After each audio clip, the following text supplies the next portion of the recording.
குடியரசு துணைத் தலைவர் தேர்தலுக்கான வேட்பாளர்களை பாரதிய ஜனதா கட்சி அணியும் இந்தியா கூட்டணியும் அறிவித்துள்ள நிலையில் அது தொடர்பான ஒரு முக்கிய அறிக்கையை தமிழக தலைவர் ஆசிரியர் அவர்கள் வெளியிட்டிருக்கிறார். அன்புமணி மீது சுமத்தப்பட்ட 16 குற்றச்சாட்டுகளுக்கு விளக்கம் கேட்டு ராமதாஸ் சார்பில் அன்புமணிக்கு தாக்கீது அனுப்பப்பட்டுள்ளது.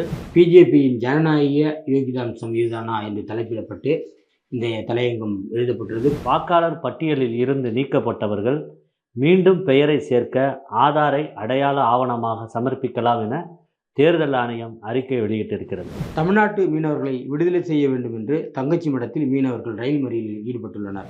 பாரதிய ஜனதாவும் தேர்தல் ஆணையமும் கூட்டு சேர்ந்து பீகாரிலிருந்து ஒரு வாக்கு கூட திருட அனுமதிக்க மாட்டோம் என்று யாத்திரையில் பங்கேற்ற ராகுல் காந்தி உறுதியளித்தார். உள்நாட்டு உற்பத்தி நிறுவனங்களை பாதுகாக்க அலுமினிய பொருட்கள் இறக்குமதியை நிறுத்த வேண்டும் என்று ஒன்றிய அரசிற்கு உற்பத்தியாளர்கள் சங்கம் வலியுறுத்தி இருக்கிறது. மாநில கல்வி வாரியத்துடன் இணங்காவிட்டால் மதரசாக்கள் மூடப்படும் என்று உத்தரகாண்ட் பிஜேபி அரசு மிரட்டல் விடுத்துள்ளது.